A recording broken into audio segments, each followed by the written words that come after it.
mga maligno tulad ng kapre at tikbalang ay may kapangyarihan.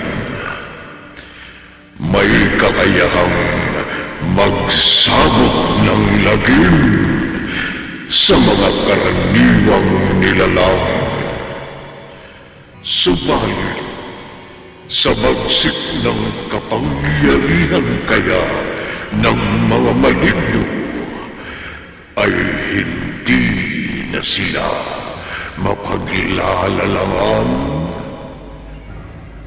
Narito ang unang bahagi ng makapangalis at balahibong kwentong tampok sa linggong ito na pinamagatang Kapre laban sa tikbala.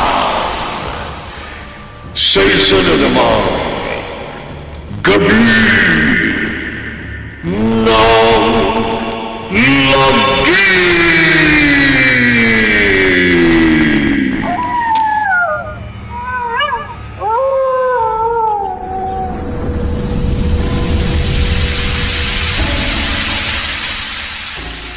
Stella, anak?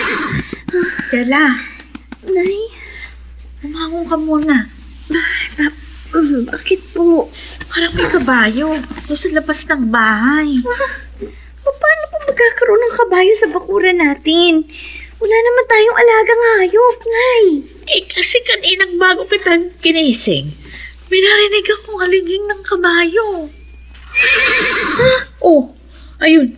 Ayun na naman. Halingin nga po yan ang kabayo. Tara nga, sumilip nga tayo sa labas, anak. Halika. Bubuksan ko po ang bintana.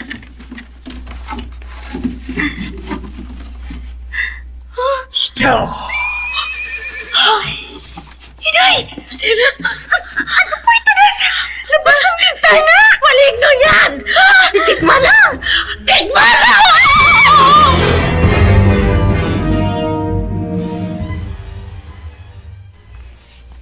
Ano ka mo, Roy? Tikbalang? Opo, Tia Aning. Yun po ang sabi sa akin ni Stella kaninang nagpunta ako sa kanila.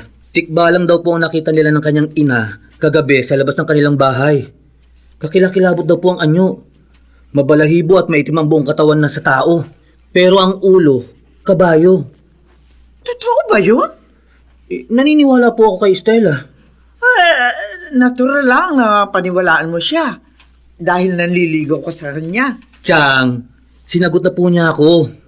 Mahigit 1 buwan na po kaming magkarelasyon. Oh, may plano na ba kayo magpakasal? Naku, wala pa po. Mag-iipon pa po kami ni Stella bago kami lumagay sa tahimik. Kala ko naman, kaya naparito ka eh. Dahil iniisa-isa mo na imbitahan kami mga kamag-anak mo sa kasal mo. Hindi po. Inireport ko lang po dito sa barangay hall lang tungkol sa malignong nakita ni Stella at ng kanyang ina. Mga tanod! Oy, lumakad kayo! Alamin nyo kung totoo o hindi yung report ng pamangking ko na mayroon tikbalang dito sa ating barangay.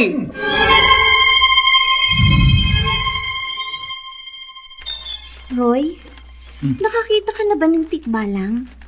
Hindi pa, Stella. Kaya pala, malakas ang loob mo bumalik dito sa amin kahit gabi na. Hindi ka pa pala nakakakita ng maligno, kaya hindi ka natatakot. Kahit nakakita na ako ng maligno, walang dahilan para matakot akong pumarito sa inyo. Roy, parang may gumagalaw sa ibabaw ng puno ng mangga. Diyan sa hindi kalayuan dito sa bahay namin. Ha? At parang may malaking lalaking nakahubad at mabalahibo na nakaupo sa puno habang nananaba ko. Hindi tao yun, Roy! Madilim sa labas pero makikita sa liwanag ng buwan. Maligno! Maligno ang maitim na nakahubad! Mabalahibo! At may malaking lalaking nananaba ko habang nakaupo sa ibabaw ng puno ng mangga! Kapre yun! Kapre! Tiyaning, maniwala po kayo sa akin. Abay, kung hindi ikaw ang nagsasalita, hindi ako maniniwala talaga, Roy. Ako po mismo ang nakakita sa kapre. Maitim po siya, mabalahibo, at malaking tao na nananabako habang nakaupo sa ibabaw ng puno ng mangga. Mabuti po nakasalubong ko kayo ng mga tanod nyo bago ako nakarating sa barangay hall. Mga tanod! Sumunod kayo sa akin! Madali kayo! Chang, sasama po ako sa inyo. Hindi, wag na, Roy. Kami na ng mga tanod ko ang bahala sa nakita mong maligno. Nananakit o pumapatay ng tao ang kapre na yun.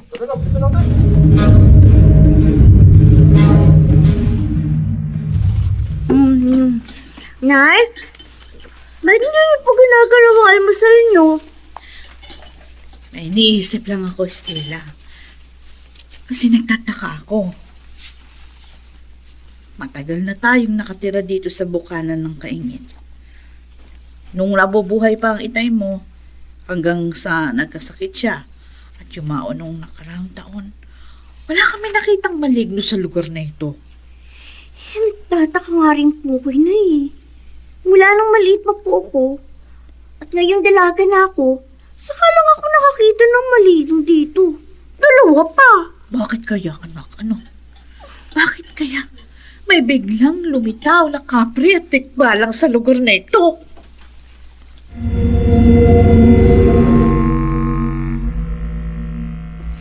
Ay, mabuti naman. Kahit natatakot si inay, nakatulog siya. Hindi ako dalawin ng anto. Kaya iinom na nga muna ako ng tubig sa kusina. May nagbukas ng bintana sa sala. Sino kaya yung nasa labas?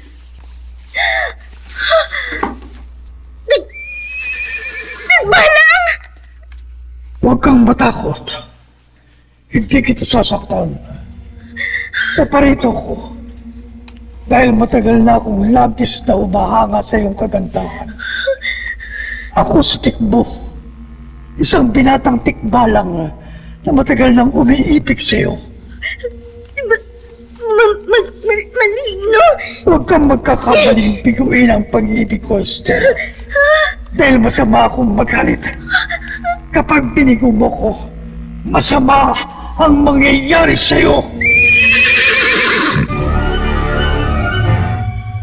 Kapitana, salamat napadaan kayo dito sa amin. Mapapadalas ang pagro-ronda namin dito sa inyo, Nelia.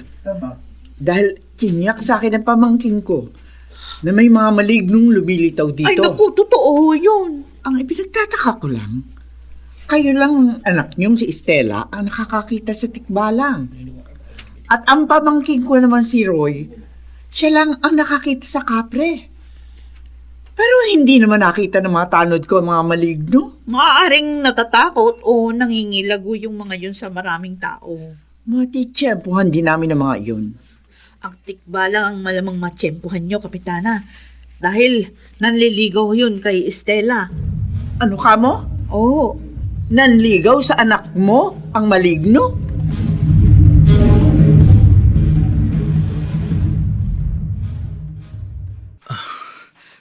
Sana sa akin magpakita ang sinasabi ni Stella na tikbalang.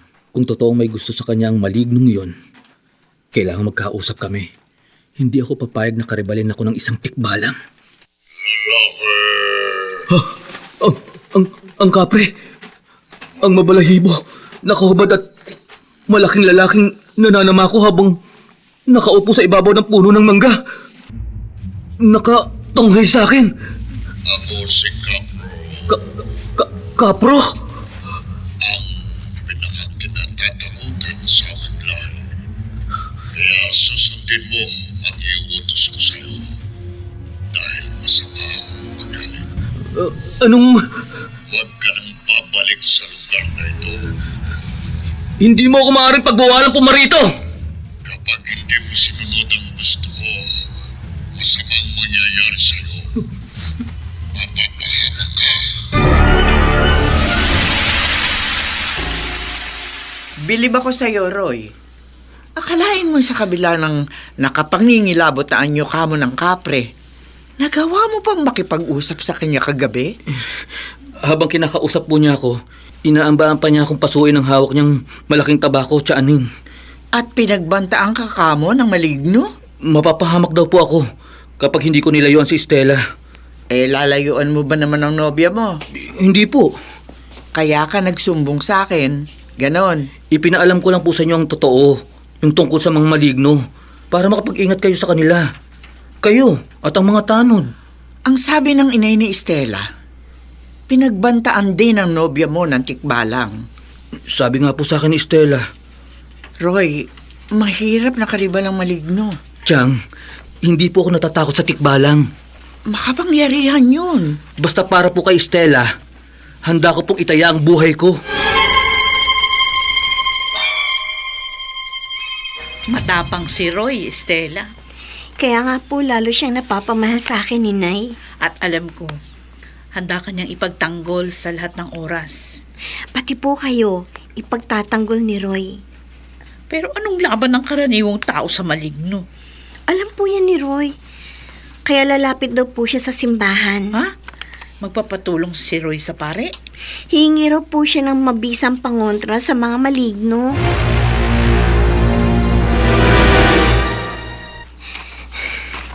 Kung kailan naman malapit na lumubog ang araw, saka pa nasiraan ang sinakyan kong tricycle. Napilitan tuloy akong maglakad, pauwi, kahit na nag-iisa ako. Malayo-layo pa ang bahay namin. May kabayo yatang nakasuga sa likod ng malaking bato sa madadaanan ko. Stella! Ang tikbalang? Bakit ka humakbang patras, Stella? Huwag kang lalapit sa akin. Sabi ko naman sa'yo, huwag kang matakot sa akin. Ayoko makipag-usap sa'yo! Maligno! Nagtapat na ako ng damdamin ko sa'yo.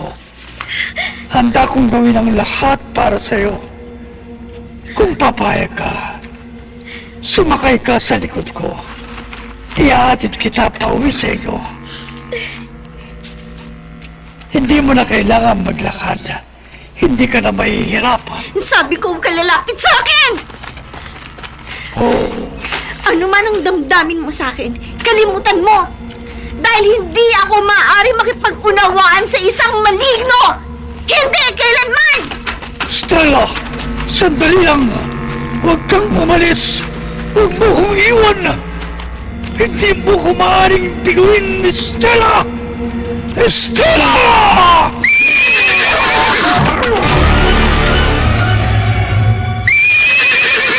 Stella! Naitrangka niyo na po bang mabuti ang mga bintana? Oo, anak. Oo. Naitrangka ko na rin po yung mabuti ang pito. Nasa labas ng bahay ang tikbalang. Kanina pa nga po siya nagdadadamba sa galit. Mabuti po, hindi niya ako inabutan nang habulin niya ako. Pero sinundan niya ako hanggang dito sa bahay. Binigumuka mo siya. Tinapat ko lang po siya na hindi ako kailanman makikipag-unawaan sa kagaya niya maligno. Tama lang ginawa mo, anak. Pero anong gagawin natin? Magkulong lang po tayo dito sa bahay. Natawagan ko na po si Roy at nakatawag na rin po siya sa tiyahin niyang kapitana. Kaya mamaya lang po, narito na ang mga sasaklolo sa atin. Stella! Lumabas ka rito! Mag-usap tayo! Hindi ako papayag mabigo sa'yo! Huwag ka lalabas, anak. Talagang hindi po ako makikipag-usap pa sa maligno. Paano kung sa pilitan niya tayong pasukin dito sa loob ng bahay? Makapatayin tayo ng digmanang!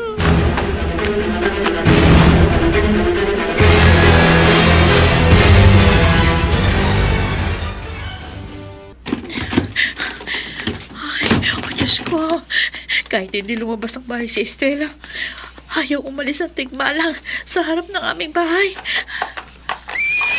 Baka matagalan bago dumating yung mga barangay tanod na tutulong sa amin ng anak ko. Kaya hihingi na ako ng tulong sa pinakamalapit naming kapitbahay bago mapatay kaming mag-ina ng maligno na yan. Ay, doon.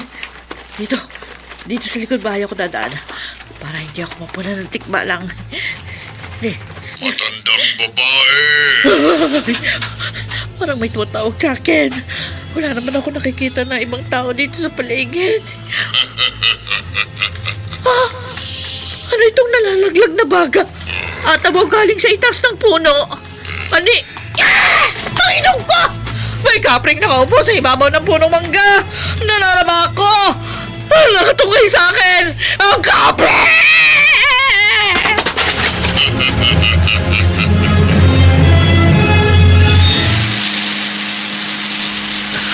Kailangan magmadali ako. Maliwanag ang tinawag ni Stella. Nakabantay daw sa kanyang tikbalang sa harap ng kanilang bahay.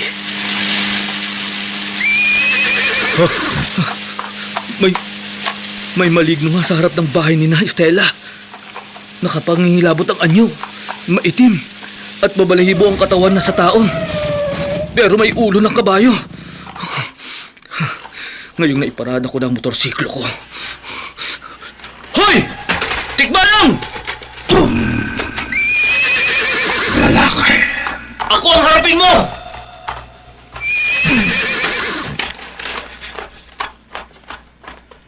Namumukhaan kita, lalaki. Ikaw ang nobyo ni Stella. Hindi ako papayag na kantiin mo ang mahal ko! Ikaw ang dahilan! Kaya binigo ako ni Stella. Ikaw! Tuturugin ko ang mga buto mo! Lululain ko ang katawan mo!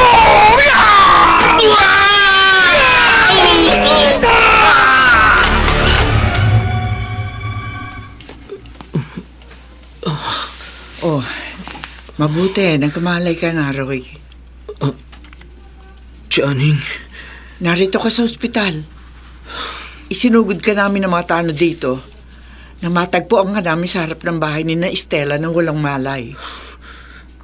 nawalan po pala ako ng malay. Nang tadyakan ako ng tikbalang. Oo. Siguro ako. Teka, Makirot. huwag ka muna bumangon. Tiyang, kung hindi po ako nawala ng malay, haharapin ko po ang maligno. Wala kaming dinatnan tikbalang nang saklolohan ka namin. Baka natakot po sa inyo ng mga tanod. Pero malamang naroon pa po yun. At umaaligid lang sa bahay ni na Estela. Kaya dapat pong makabalik ako doon. Magpahinga ka muna. Nanganganib po ang buhay ni Estela at ng inay niya. Doon sa maligno. Kami na ng mga tanod ko ang harap sa tikbalang. Makapangyarihan po ang maligno. Maaari pong makamatay ng tao ang tadyak ng tikbalang. Mga tanod! Madali kayo! Bilisan nyo! Bilisan natin, dali! Alam nyo na ang gagawin kapag kaharap nyo ang maligno! Kapitano, alam na naman! Kapag nakaharap po namin ng tikbalang, sisilawin namin siya ng flashlight para mahambalos namin. Tama yung kapitano! Hayun! Hayun ang maligno! Nasa likod ng puno! Mga tao! Hindi ako natatakot sa inyo! Kahit marami kayo, haharapin ko kayo! Mga tanod! Kapitano! Humanda kayo! Palagin sa atin ang maligno! Tuturugin kong katawan ninyo! Mga tanod! Bago tayo maatake ng tikbalang! Silawin nyo siya! Batutain nyo siya! Kapitano! Hindi nyo ko mapapatay mga tao! Hindi ko kayo uungan! Patuhin natin ka! Papagtakan ko kayo! Tuturugin kong katawan nyo!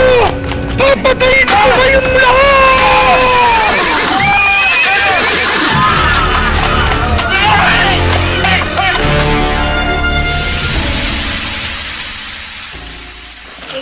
Tama ka, Roy. Makapangyarihan ng tikbalang. Ilan po sa mga tanod niyo, Tiyang, ang nasugatan at tepilayan dahil sa lakas ng tadyak ng maligno.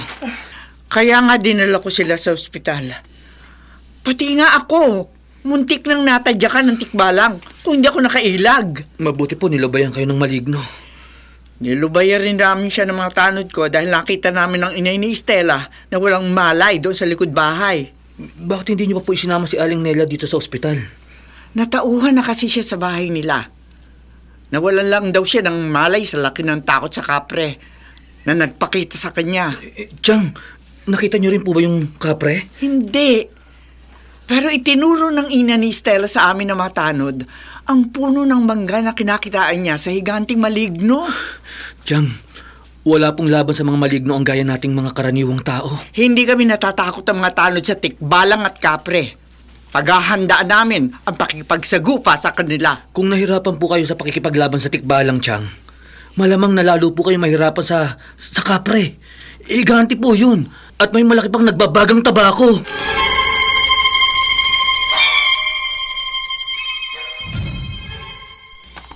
Inay, gabi na po. Itrangka niyo na po ang mga bintana. Oo, Stella. At itatrangka ko na rin po itong pinto. Ah, ha? Ano tong nakaharang sa pinto? Stella! Inay! Stella? Bakit?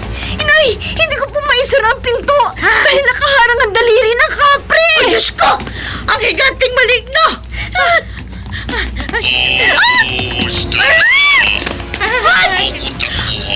Bitiwan mo! Oh, maligno! Kapit bahay! Tulungan niyo kami! Ang anak ka! Dinaksan ng kapre! Bitiwan mo! Bitiwan!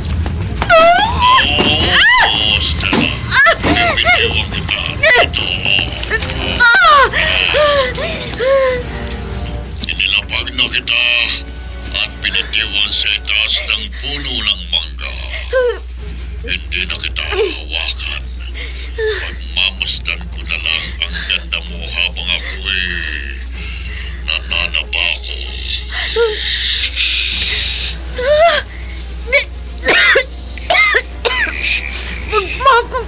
Bagahan ang makapal ng usok. Ang malaking tabako mo. Masusunod, Stella. Lahat ng naisip mo, susundin ko. Ibigin mo lang ako. Nanliligaw ka sa akin? Matagal na akong humahanga sa ganda mo. Ibigin mo lang ako. Bibigyan kita ng kayamanan, mga ginto. Kapre? Kapag hindi mo ko inibig, hindi ka rin pakikinabangan ng iba. Bibigayin kita ng kamay ko. Tuturugin ko ang buong katawan mo. Papatayin kita.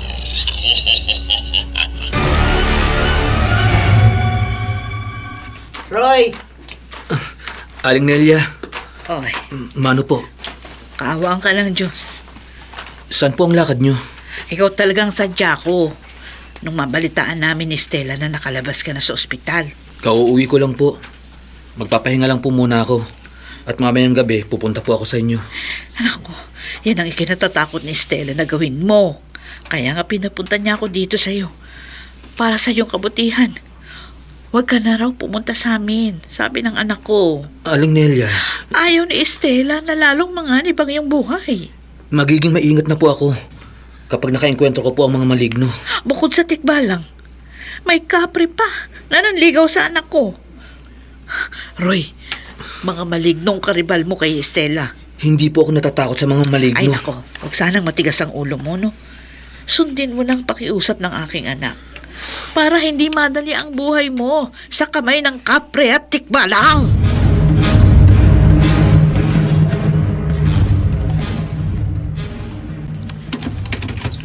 Stella, Roy, hindi ka na dapat na parito sa amin. hindi ako papayag sa gusto mong mangyari. Ikaw rin ang inaalala ko. Hindi ako mapapahamak sa mga maligno.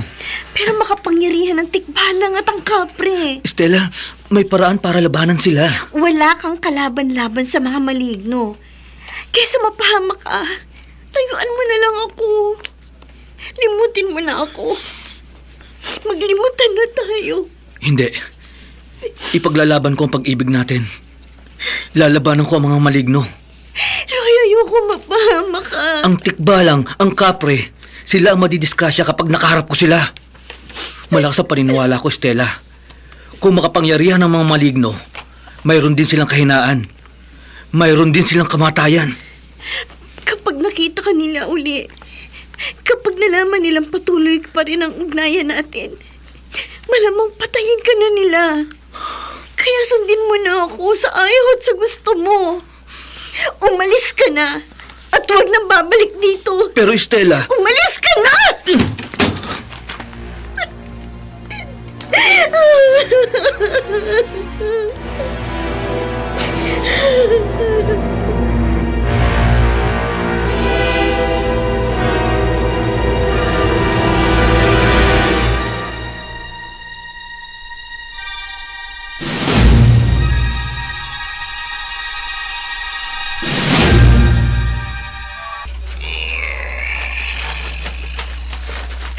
Kapre! Katapusan mo na, maligno! Mga tanod! Kapitana! Kumalat kayo! Opo! Paligiran niyo ang puno ng mangga na kinauupuan ng kapre! Dito kayo, dali, please! Ano sa atin yan? Wala kayong magagawa laban sa akin, mga tao. Kapitana! Titikman yung bagsik ng kapangyarihan ko. Uupugahan ko kayo ng usok.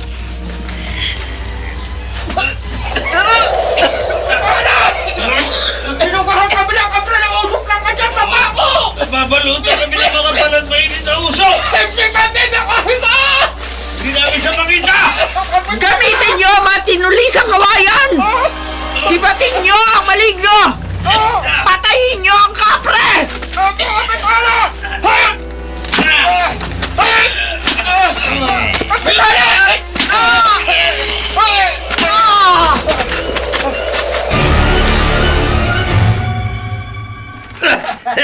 Napatakbo natin ang kapre! Bumaon sa katawan niya ang ilang sibat na ipinukol natin sa kanya. Oo, natalo natin ang higanteng maligno! Natalo natin ang kapre! Napatakbo natin siya! Pero hindi niyo siya napatay! Hindi natin Nasugatan niyo lang ang maligno! Malamang buweltahan niya tayo! Baka tayo magbentahan. Kaya maganda kayo! Maging alisto kayo! Saan? Talasan ang inyong mga mata sa pagroronda! Kumilos na kayo! Dagdagan ang mga sibat na kawayan! Opo, Kapitana! Gumagawa na Bilisan kami! nyo! Kailangan makabalik agad tayo sa lugar ni na Estela! Ayusin niyo yan! Naroon ang pamangkin ko! Baka si Roy at ang mag-inang pinoprotektahan niya ang maging biktima sa paghihiganti ng kapre!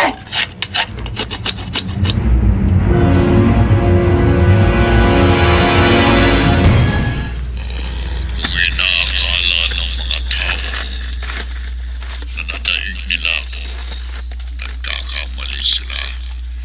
Hindi ako natakot sa kanila. Lumayo lang ako para magamot ang aking mga sugat. Ang mga sugat na likha ng mga sibat na ipinukol nila sa akin. Nabugahan ko ng usok ng aking tabako. Kaya naghilom na ang mga sugat.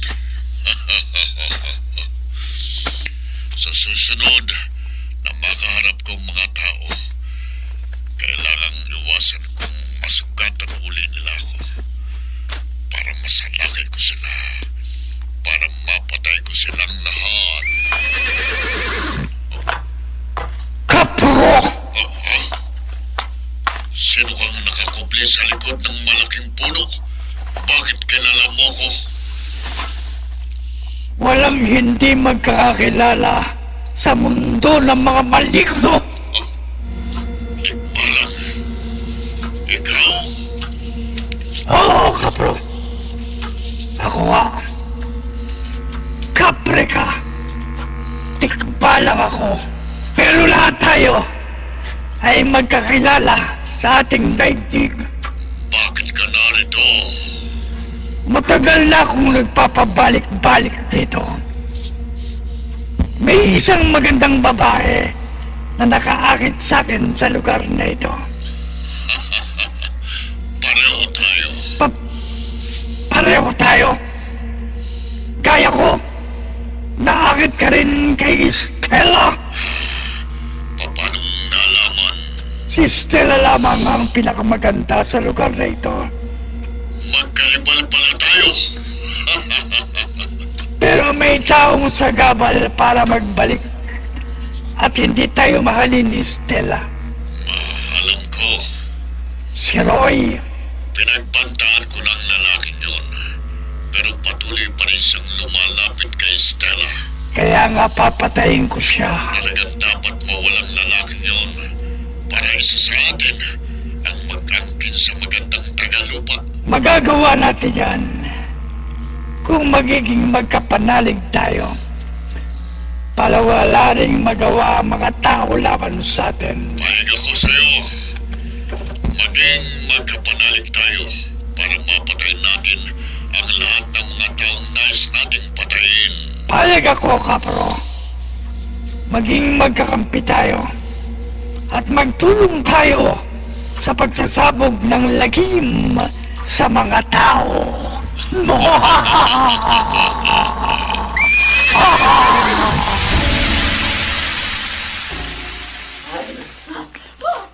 Nay, bakit po kayo nag-iempake ng ilang mga damit natin? Handa ko lang ang mga ito, Stella. Sakaling pumayag ka sa balak mo. Ano po? Aalis tayo sa lugar na ito, anak. Ano po? Pero narito po ang lahat ng mga ari-arian natin. Oo nga. Pero nasa lugar na ito ang mga malignong may simpatiya sa iyo na anumang oras pwedeng pumatay sa iyo at sa akin. Inay. Masakit. Napakasakit para sa akin na lisanin ang lugar na ito. Narito ang lahat ng masasaya at magagandang alaala ng pagsasama namin ng iyong itay at ng iyong pagdadalaga. At narito rin po ang ikinabubuhay natin. Ang bukid, ang mga pananim, ang mga kaibigan natin. At si Roy. Anak, alam kong mabigat sa loob mo na ipagtabuyan mo ang iyong nobyo nung isang araw. Ayoko rin po ipagtabuyan siya. Ayokong saktan ang loob niya. Pero kailangan po, Inay, para sa kaligtasan niya at sa kaligtasan natin. Naiintindihan kita. Inay, kapag umalis po tayo sa lugar na ito, kapag nagpakalayo-layo po tayo rito, walang kasiguruhan na magiging buhay natin sa lugar na pupuntahan natin. Oo, alam ko. Magsisimula po tayo.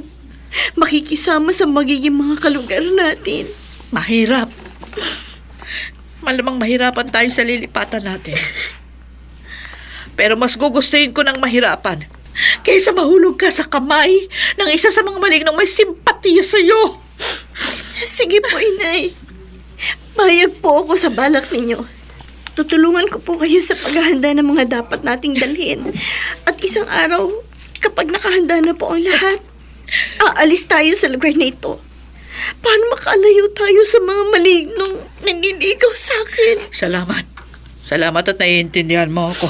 Kaya lang po, Inay, ano po ang kasiguruhan na sa malayong lugar na lilipatan natin, hindi na tayo masusundan ng kapre at ng tikbalang.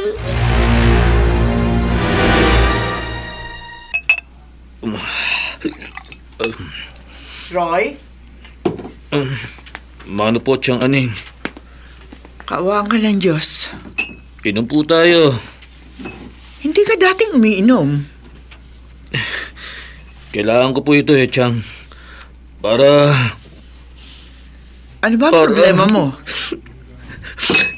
Chang, gusto po ni Stella na layuan ko na siya. At maglimutan na kami.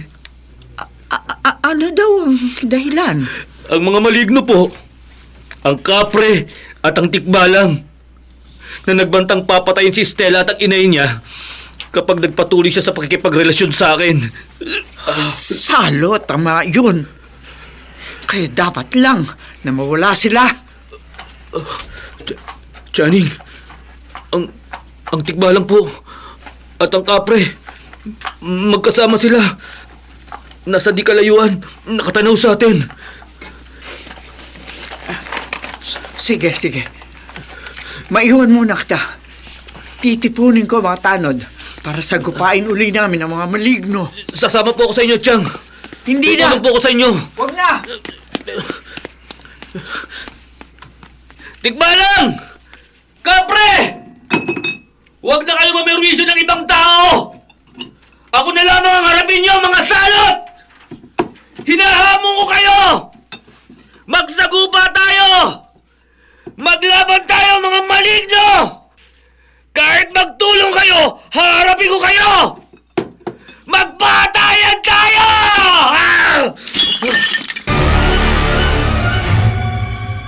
Mga tanod! Bilisan nyo! Opo! Nag-iisa si Roy nang iwan ko kanina. Bilisan natin! Lasing ang pamangkin ko ngayon. Kaya nasa peligro ang buhay niya. Ihanda niyo yung mga sibat! Opo! Madali kayo! Handa na po, Kapitana! Ha? Wala na rito ang pamangkin ko. Wala na rin dito yung kapre. Pati yung tikbalang. Kumala tayo! Hanapin natin ang mga maligno! Opo, Kapitana! Ikaw! Ang makakita sa kanila, sumigaw lang agad para masakluluhan! Mag-ingat tayo lahat! Opo, Kapitana! Tikbo, Kapro, huwag muna tayong lumabas dito sa malagkumalang nating pinagkukumplihan. Maghintay tayo ng magandang pagkakataon at isa-isahin natin sa lakayin ang mga tao. Isa-isa natin silang patayin.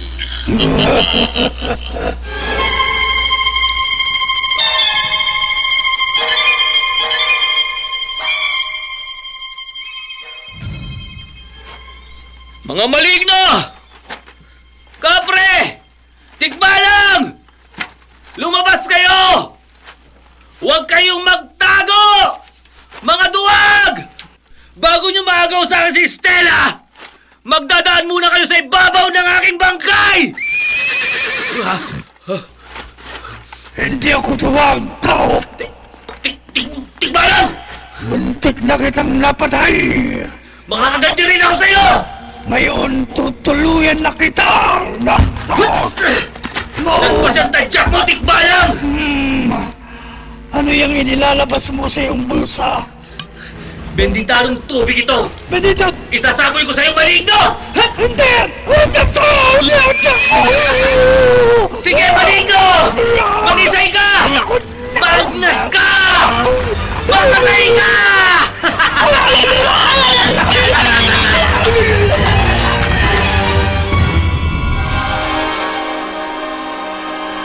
Roy? Asan ka? Roy! Tao, Ah, natsyempuhan din kitang nag-iisa. huwag mong iamba sa akin ang malaki mong tabako. Maligno. Hindi ko na patatagalin ang buhay mo. Pupugahan na kita ng usok para madali kitang mapatay.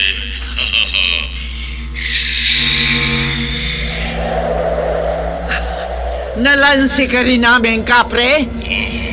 Ngayon lumitaw ka. Napaligiran ka na ng aking mga kasama. Mga tanod! Sibating nyo ang kapre! Patayin nyo na siya!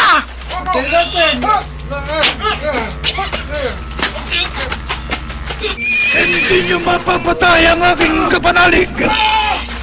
Tikbo, mabuti dumating ka. Napaligiran ako ng mga tao. Magtutulong tayo, kapro. Oo, Tikbo. Ikaw at ako. Tikbalang at kapre laban sa mga tao. Mga tanod! Ano pa hinihintay nyo? Sibating nyo na ang mga maligno! Kapro! Salakayin na natin ang mga tao. Tikbo, patayin natin lahat ng tao. Mga maligno! Ako ang papatay sa inyo! Kapro! Tumakas na tayo! Bahayan! Tumakas na tayo bago tayo mapatay ng mga tao! Magbalik kayo, mga maligno! Sasabuyan ko kayo ng holy water! Papatayin ko kayo! Kapre at tikbalang! Papatayin ko kayo! Bilisan niyo mga tanod! Dito sa kabila ng ilog tumawin ng tikbalang at ang kapre! Kapitana. Nawala ang mga maligno! Hanapin natin sila! Hanapin niyo. Talasan niyo ang mga mata niyo! At alisto kayo! Panatilihin niyo nakahanda ang inyong mga sibat! Opo, Kapitana. Malamang nagtatago lamang ang kapre at ang tikbalang! At naghihintay sila ng pagkakataong salakayin at matayin tayo!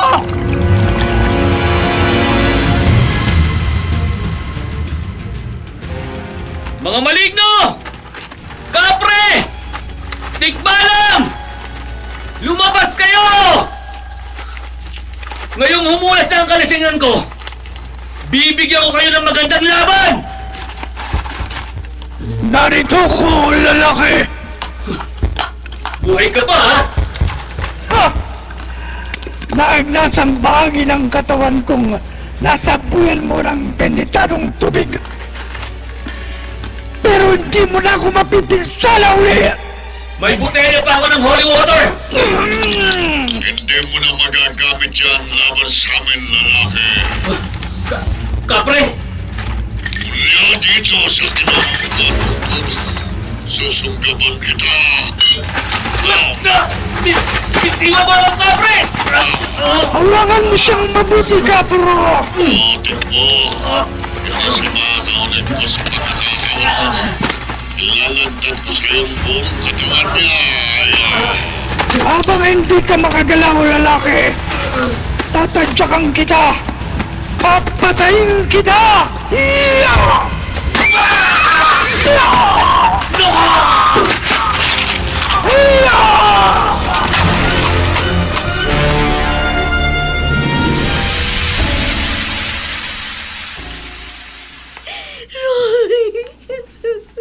Estela, napakalagim na naging pagkamatay ni Roy. Halos madurog ang mukha at katawan niya sa mga tadyak ng tikbalang na pinasok pa ng baga ng malaking tabako ng kapre. Tiniyak talaga ng mga manigno na mapapatay nila si Roy. Mga walang kaluluwa ang mga maligno. Wala po silang pangimi sa pagpatay ng tao. Hihingi ako ng tulong sa mga otoridad para mapuksa sila. Makapangyarihan po ang kapre at tikbalang. Mapupuksa rin sila. Yan po dapat na mangyari para magkaroon ng hustisya ang pagkamatay ni Roy. At para wala na maging biktima pa ang mga maligno. Kapag hindi po nawala ang mga maligno, hindi na magwawakas ang pagsasabog nila ng dagim.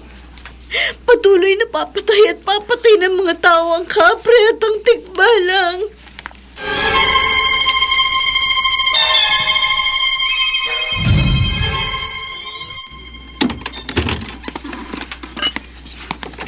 Stella, Nay, usap-usapan sa bayan na magdamag daw naghanap ang mga pulis at mga barangay tanod. Pero hindi nila nakita ni anino ng kapre at tikbalang. matalino po ang mga maligno, Nay. Baka natakot na sila sa mga pulis. Ang malamang po, naghihintay lang sila ng pagkakataong muling magsabog ng lagim. Kaya nga gawin na natin yung ating balak. Lumayo na tayo sa lugar na ito bago muling magpakita sa iyong mga maligno. Sa kapangyarihan po ng kapre at tikbalang, malamang masundan din nila tayo kahit saan tayo magpunta. Oy, paano? Habang panahon na lang ba tayong liligaligin at peperwisyohin ng mga maligno?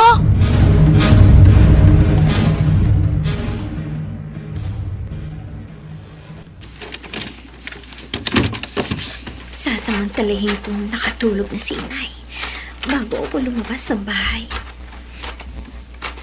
At isagawa ang aking balak. Stella! Ang tikbalang. Stella, Nakaupo ang higanting maligno sa itaas ng puno habang nasa tabi niya ang may katawang tao at may ulo ng kabayong tikbalang. Mabuti lumabas ka ng iyong bahay, Stella. nasasabik na kaming pagmasdan ang iyong kagandahan. Kapre! Tikbalang! Tikbalang, dalawa kayong umiibig sa akin. Pero iisa lamang ang aking katawan, ang aking puso. Alam namin yan. Kaya nagkasundo kami na isa lamang sa amin ang dapat mong ibigin. Sabihin mo, Stella, sino sa amin ang mag-aangkin sa'yo? Wala akong pagpipilian. Kapag pareho ko kayong binigo, papatayin ninyo ako at ang aking inay. Kaya, tinatanggap mo na ang pag-ibig ko. Hindi ikaw, Kapre. Kahit paulit-ulit mo akong bugahan ng makapal na usok, ang pipiliin ko'y ang tikbalang. Narinig mo, Kapro? Oo, Tiko. Ikaw na ang nagmamayari sa puso ni Stella. Akin siya.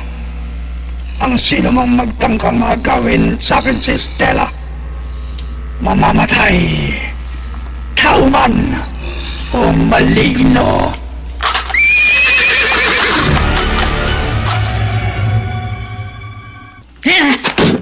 Inay! Inay, huwag po kayong magalit. Huwag niyo pong ihampas sa mesa ang kamay niyo at baka kayo masugatan. Hindi tama ang ginawa mo, Estela. Hindi ka dapat nakipag-unawaan sa isang maligno. Kung hindi ko po gagawin yun, magpapatuloy ang mga maligno sa pagsasabog ng lagim sa mga tao. At kabilang tayo doon sa papatayin nila. Ay, gugustuhin ko ng mamatay kaysa isakripisyo mo ang iyong sarili. Inay, maiintindihan niyo rin po ako. Kailanman hindi ko maiintindihan at hindi ko matatanggap na ang maging manugang ko ay isang tikbalang. Nakapag-desisyon na po ako, Inay. Ano? Bawiin mo. Bawiin mo ang pakikipag-unawaan mo doon sa maligno. Hindi na po yun magpapago. Sige! Gawin mo gusto mo. Baliwalain mo ako na sarili mong magulang. At mula ngayon, bahala ka na sa buhay mo! Inay! Hindi ko maaatim na makasama sa isang bubong ang isang anak na Suwael. At katulad mong baliw! Baliw ka! Stella! Inay! Inay, huwag po kayo umalis! Huwag niyo mo ako iwan, Inay! Inay!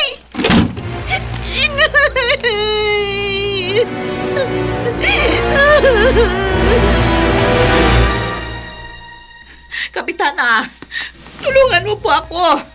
Hindi ko akalain, Elia, na magagawa ng anak mong makipag-unawaan sa isang maligno. Parang wala na siya sa kanyang sariling bait. Kaya nga nilayasan ko siya, dumiretso na ako dito sa barangay hall.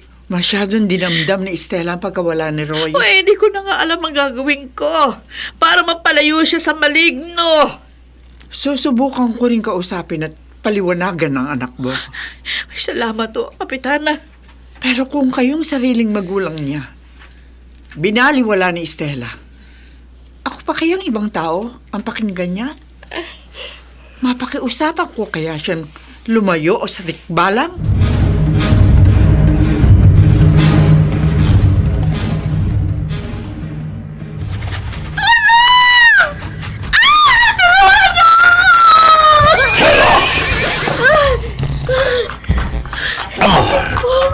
Salamat at dumating ka. Talagang darating ako dahil ngayong gabi ang usapan natin na ipagkakalam mo sa akin ang iyong sarili. Pero bakit ka sumigaw? Bakit ka umiyak? At bakit sira-sira ang damit mo? At gulong-gulong buhok mo? May nagtangkang magsamantala sa akin, Tikbo. Sino? Ang kapre! Si Kapro! Oo!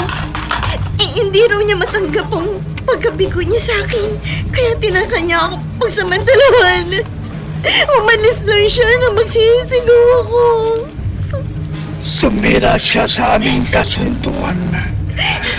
Magbabayad sa akin ang kapreng iyon. Papatayin ko siya!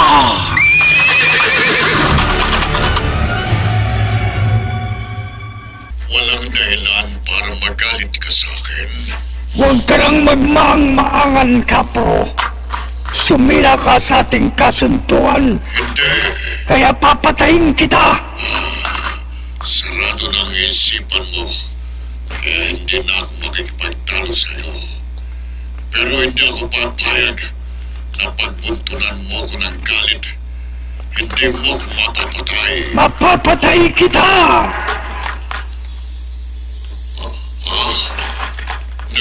Nag-ano ang tao. Tama ka, Kapro. Hindi magkakamatayan tayo mga maligno. Pero sa anyo kung normal na tao, mapapatay na kita. Yeah! Hindi lang ikaw ang may kapangyarihang magbago ng anyo.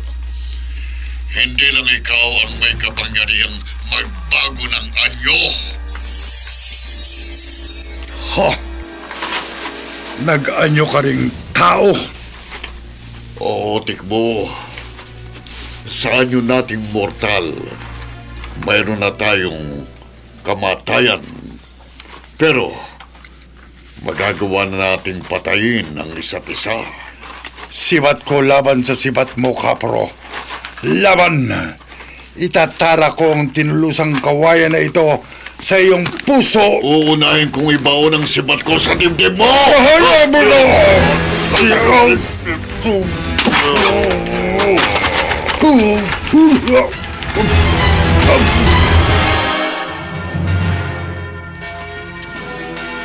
Ano ka mo, Estela?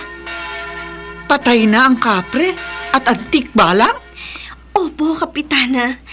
Kitang-kita ko po ang nangyari. Matapos pong mag-anyong tao ang mga maligno, sinaksak nila ng sibat na kawayan ng bawat isa. At kapwa po sila nalagutan ng hininga bago sila nagbalik sa dati nilang anyo. Nag-away sila. Nagpatayan ang mga maligno.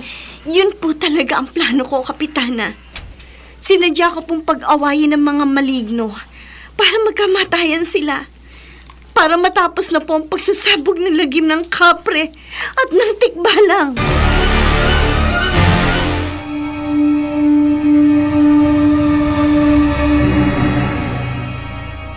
Sa kasalukuyan, maaaring may mga voodoo supplies pa rin ibinibenta sa mga tagong lugar.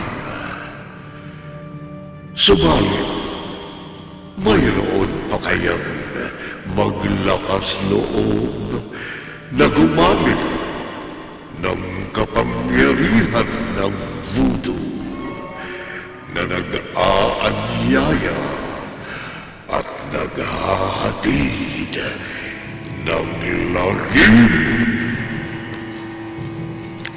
Dito natatapos ang ating tampok na kwento sa linggong ito na pinamagatang Kapre laban sa tikbala. Sa isa na naman, gabi ng lagim.